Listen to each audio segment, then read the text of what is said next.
maybe we were before, but anyway, so this emissions request process only for those unique biofuel producers who can't get their normal CI score through the models.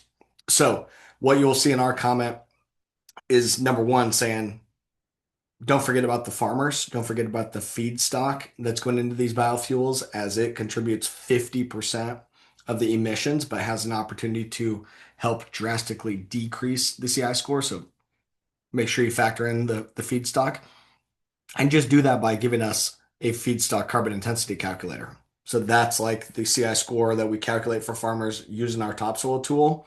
That is utilizing the Department of Energy's feedstock carbon intensity calculator. They call it the GREET FDCIC. I've talked about it a lot here, but as long as there is a feedstock carbon intensity calculator included in the core 45Z rules, this alternative emissions process, it's not necessarily going to be that important.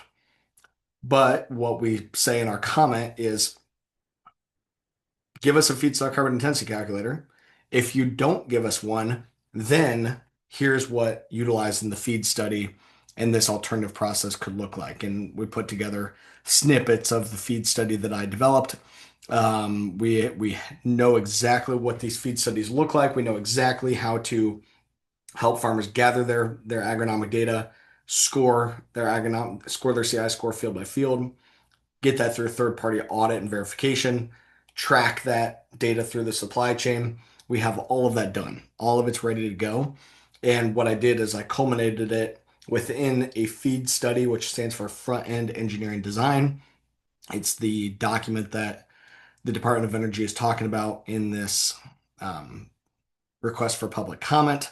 But anyway, so we put together this data and then I took snippets of it and put into our public comment so that the Department of Energy could have some real tangible examples of what utilizing this feed study and provisional emission request pathway could look like if a biofuel producer needed it to calculate the CI of their feedstock. So, long story short, what this translates to is give us a feedstock calculator, or every biofuel producer could put together this big report with all the farmer data and apply for their emissions request via this alternative pathway. So it gives us options, is what I'm saying. Either include the feedstock in the core rules or make sure that we can utilize this alternative pathway to include low carbon farming practices as part of 45Z. Now, the hope for me, for government officials I've been talking with, and others, the hope is that we don't have to use this feed study in this reporting process and submitting info to the Department of Energy. Hopefully, we don't have to use that at all. And we won't have to use it as long as the IRS specifically names a feedstock carbon intensity calculator and a process for which the low carbon feedstock can be included under the 45Z program.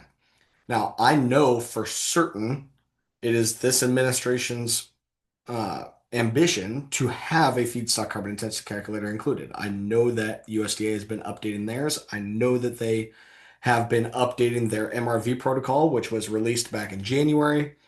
They took public comment. A lot of us here were very vocal in those public comments. I know that they have read through all those. I know that they recognize our network and uh, they see us. And I know that they are updating the USDA carbon intensity calculator for 45Z. And and it sounds like we may see some of that relatively soon, meaning yet this year, over the coming weeks. I know it's making really good progress. So anyway, USDA updating their calculator, updating their MRV protocol, and from what I've gathered so far, I think it's going to be good. I think it's going to be okay. I don't know if it's going to be perfect, but it's going to be good enough to get this thing going, get this off the ground. The USDA needs to get their stuff out first. Then the IRS can write their final rules for 45Z and name that USDA document, name the USDA calculator as part of the core 45Z rules, then we're good to go. We don't have to use this Department of Energy alternative pathway at all. We don't have to go through these burdensome feed studies, and we're good to go. But like I said, showing the Department of Energy, if you don't get us a feedstock carbon intensity calculator for 45Z, here's what utilizing the feed study and this alternative pathway could look like.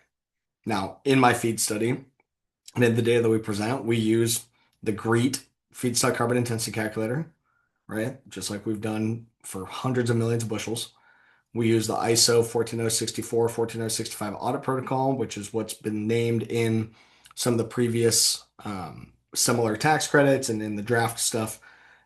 I don't think that'll change. There's been no indication that that would change. So we utilize that ISO protocol for the audits, and then we utilize a book and claim approach to documenting the starting point of the CI certificates, track them through the supply chain all the way to the end user, and that's all documented and laid out in this feed study. Now, for the public comment version of the feed study, I of course don't show all of the all of our secrets and release all of our intellectual property, but put enough in there to show that this is real.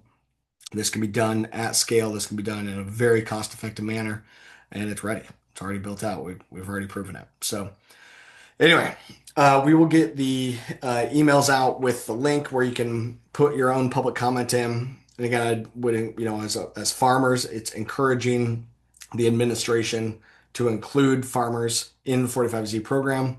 Give us a feedstock carbon intensity calculator to be able to calculate our scores. We are talking about the GREET FDCIC because it's already available. But what I'm telling you is this USDA updated calculator is likely going to be fine as well. But anyway, include the farmers, give us a feedstock calculator. If you don't give us that, then expect us to deploy this alternative pathway to getting the provisional emissions ratings, which could be a lot of work, but it would be worth it. So we'll see. It could be a clunky process, but for biofuel producers that really want to work with their farmers, it could be a pathway that we may have to use. So hard to tell here in the short term. This is still going to be a process to get some of these details pulled together, and I don't know exactly when things are going to happen. It could still be months before we get final clarity, and that's what really stinks in this whole thing. Now, does it look like the feedstock carbon intensity calculator is going to be part of it, and the farmer component, the feedstock component, is going to be part of 45Z? I know for a fact that that is the USDA's intent. I've spoken directly to them. Like they are building that out for the farmer component to be included in the 45Z rules. We continue to see Senator Chuck Grassley pushing on new IRS appointees and Department of Treasury appointees, hammering on them of when are you going to get 45Z done? When are you going to get 45Z done? And obviously, none of them are going to give a definitive answer. It's government, it's what they do. But we know that they are working on it. It's on their list, their priority list. I forget what they call it, but there's a priority list of different programs that need rules, and 45Z is on that priority list. So we know that they will, we know it's their intent to get this done. Again, I just don't know exactly when that's going to happen. So in the short term, we've been harping on this for multiple weeks now, but in the short term, farmers, we got to get our data organized. We need to be in position to capitalize on this thing. So keep good records and pay attention. We have our Topsoil Connect program that can be utilized to help you do that. It's $3 an acre is all. Trying to make this as affordable as possible while keeping our lights on to make sure that we're ready for the rules to come.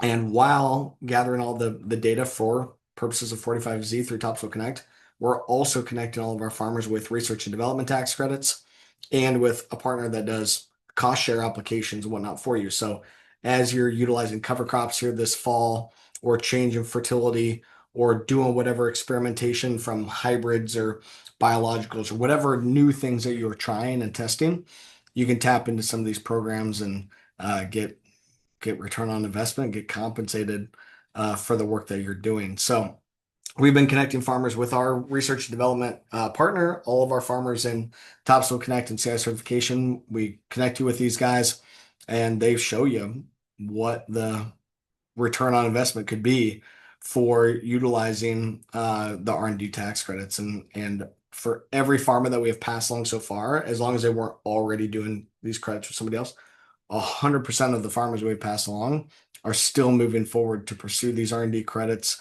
seeing that there's going to be value there. It's been amazing, amazing to see.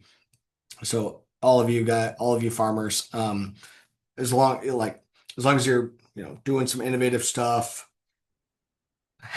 farming a couple hundred acres at least, there's a bit of a size thing to it where if you're um, because it's done on a percentage basis.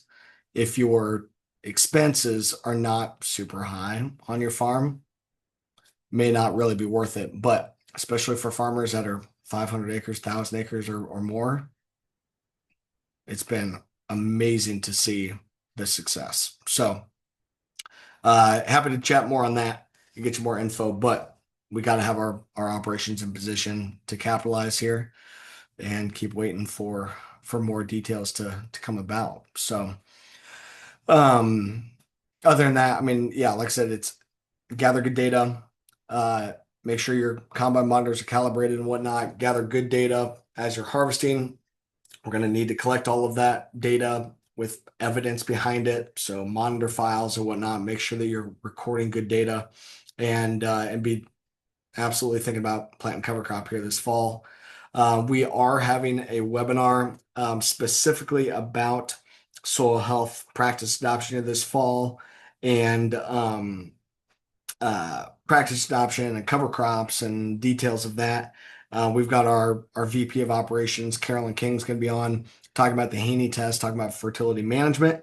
And then we also have a representative joining us from Lacrosse Seed. We've been talking with them a bunch here recently about 45Z and how they could help their farmers be involved. Or sorry, geez. We have a guest coming out from Albert Lee Seed that is really pushing for um, making sure that their folks are aware. So Albert Lee Seeds and Teresa from Albert Lee Seeds is going to be joining me. This is on Thursday at noon. We're going to have this webinar. So Thursday noon, talking cover crops with Albert Lee, talking soil health management with Carolyn King. Here from our office and our operations department. So there should be info that's been emailed out about that. Get registered for Thursday's webinar. Be a good thing to listen into if you are in the combine. Listen in and get some ideas or ask questions about cover crops and fertility management here this fall. But it's kind of what we got going on. So be watching your emails for public comment information and this upcoming webinar. Other than that, it's be safe out in the fields. Slow down, watch where you're going. Yeah, not worth somebody getting hurt. So be safe, and we will see you here next time. Probably not gonna have a chit chat next week. I got to be out of town all week, multiple different things going on, but so probably skip next week. Be back in 2 weeks or later on here, and we'll keep things going. But we'll catch you next time back on the CI Chit Chat. Thanks, everyone.